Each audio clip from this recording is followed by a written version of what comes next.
Vocabulary Building Part 1. Let's start. The first word is confluence. Confluence means a flowing together junction of two rivers, a gathering, a crowd. The city at the junction of the Rhine and Moselle River in Germany is called Koblenz.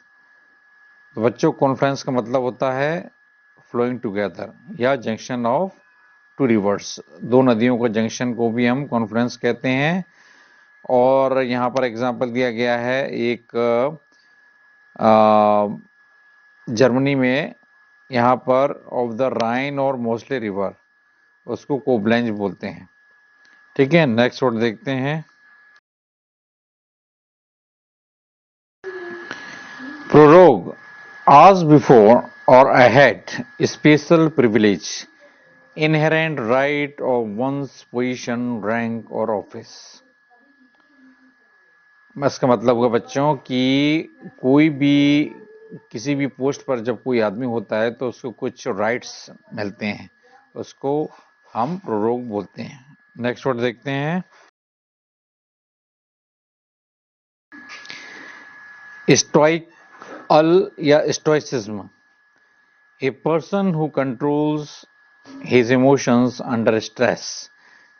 वे व्यक्ति जो अपने emotions को control कर लेते हैं जब वो stress में होते हैं। Who endures the hardship of life without complaining is said to possess stoic or stoical। तो ऐसे व्यक्ति जो लाइफ में बहुत स्ट्रगल करते हैं और उफ तक नहीं करते, उनको हम स्टोइकल बोल सकते हैं। उसके सिनोनिम्स देख लीजिए, फोर्टिट्यूड, इम्पेसिविटी, प्लग और सॉलिडिटी। हमारा नेक्स्ट शब्द है linguistics, a variety of a language that is distinguished from other varieties of the same language by features of phonology, grammar and vocabulary, and by its use by a group of speakers who are set off from others geographically or socially। मतलब इसका ये हुआ कि एक कोई भी language में जो भिन्नता होती है, आपने देखा होगा कि अलग अलग हमारे यहाँ भाषाएं हैं और हर भाषा की अपनी ग्रामर होती है, अपने शब्दकोश होते हैं, अपने बोलने का उनका प्रोनाउंसिएशन होता है। तो ये सब जो भिन्नता है भाषा में अलग अलग, उसके जो अपन उसको अपन कह सकते हैं लिंग्विस्टिक्स, मतलब relating to language of different kinds. और आपको मालूम ही है कि अलग अलग क्षेत्रों में अलग अलग भाषाएं बोली जाती हैं और अलग अलग तरीके से बोली जाती हैं। ये सबको अपन लिंग्विस्टिक के अंतर्गत रखते हैं। आर्केन, ये लैटिन शब्द आर्केनस से लिया गया है। इसका मतलब होता है क्लोज्ड सीक्रेट, मिस्टीरियस, हिडन, रिकॉन्डाइट। तो इसका मतलब क्या है, ये कोई भी सीक्रेट हो, क्लोज्ड हो, और या फिर कोई मिस्टीरियस या हिडन चीज हो, उसको अपन आर्केन कह सकते हैं। नेबिक, नेबिक is a poor insignificant chap who almost but never quite makes it, upon whom fortune never seems to smile। नेबिक वो होते हैं जो जिनके ऊपर मतलब किस्मत कभी भी मेहरबान नहीं होती और वो हमेशा उनको कोई ना कोई दुख या तकलीफ हमेशा भगवान को देते हैं, तो उनको अपन नेबिक कह सकते हैं।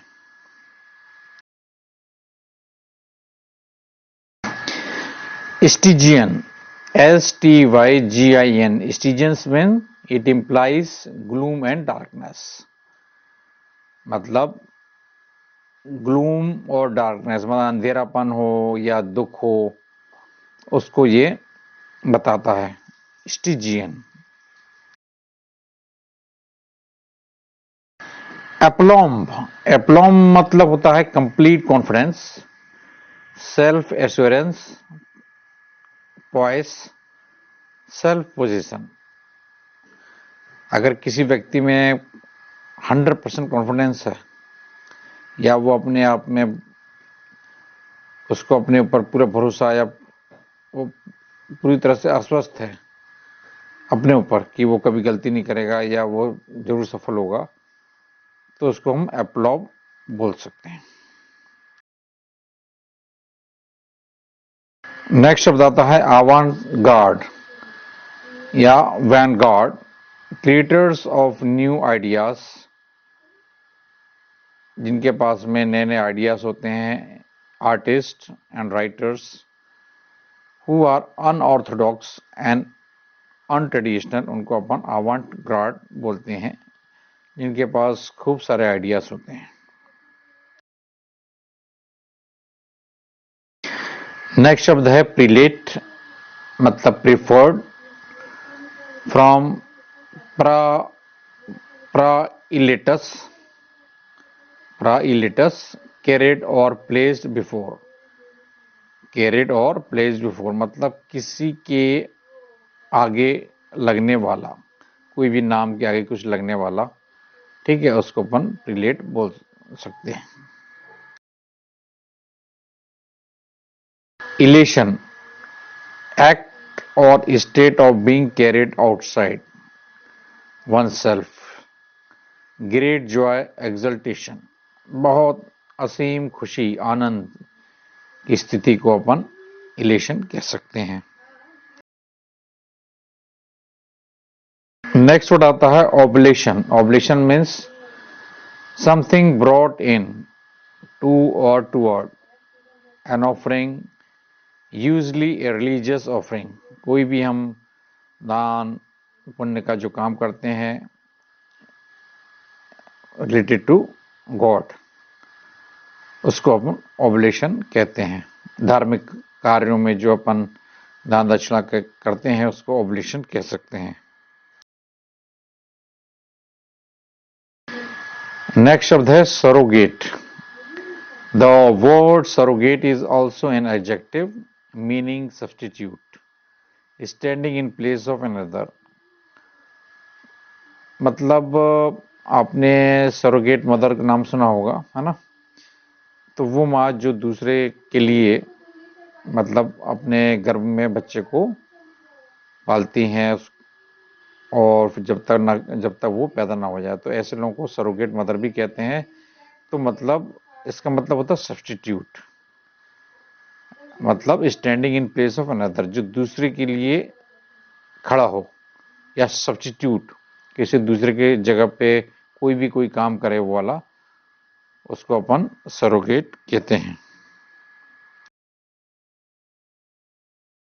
नेक्स्ट वर्ड आता है एब्रोगेट। एब्रोगेट मतलब आस्क अवे, मतलब to, it means to abolish, to एरास्किन, टू रिपील। एबॉलिश करना किसी चीज को, एबॉलिश कर देना, रिपील कर देना, उसको अपन एब्रोगेट बोलते हैं। नेक्स्ट होता है निर्वाणा। निर्वाणा ये शब्द लिया गया संस्कृत से, इसका मतलब होता है blowing out, freedom from pain and passion, complete inner space, inner peace, complete inner peace, complete freedom from worldliness, paradise, एक शांति की अवस्था जिसमें आप कंप्लीट फ्रीडम फ्रॉम वर्ल्डलीनेस, मतलब सांसारिक जो भी है, संसार में जो भी चीजें हैं उनसे आपको मुक्ति मिल जाएगी, और एक असीम सुख की प्राप्ति, क्योंकि संसार में क्या है, काफी पेन है। तो freedom from pain and passion, इसको अपन निर्वाणा भी बोलते हैं, और ये संस्कृत से लिया गया है, blowing out.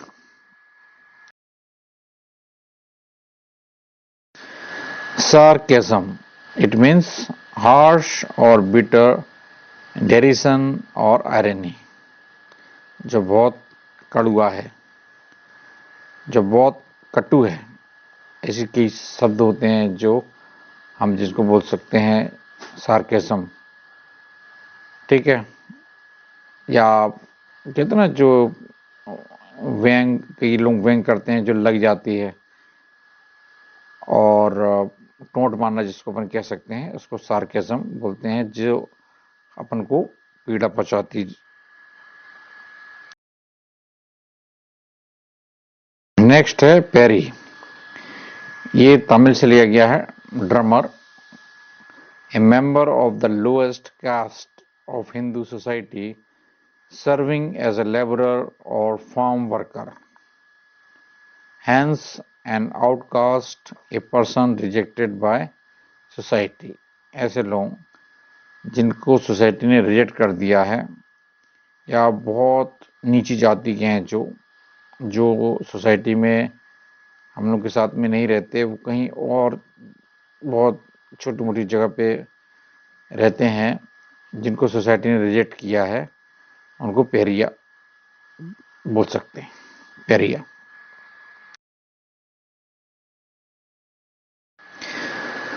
Cibra, it is the name of an edible cactus growing in Israel that is hard and tough on the outside but soft and sweet inside. Like the Indian fig or prickly pear, Cibra is a descriptive name applied to native born Israelis। इसका मतलब ये हुआ, ये एक ऐसा cactus है जो खाया जाता है इसराइल में, जो कि बाहर से काफ़ी हार्ड होता है लेकिन अंदर से सॉफ्ट और स्वीट होता है। जैसे अपना एक पियर होता है, इंडियन फिग या पियर, वो भी ऐसे ही होता है, बाहर से हार्ड अंदर से सॉफ्ट। और सीब्रा जो है नेटिव बोर्न इजराइलिस को भी हम बोलते हैं।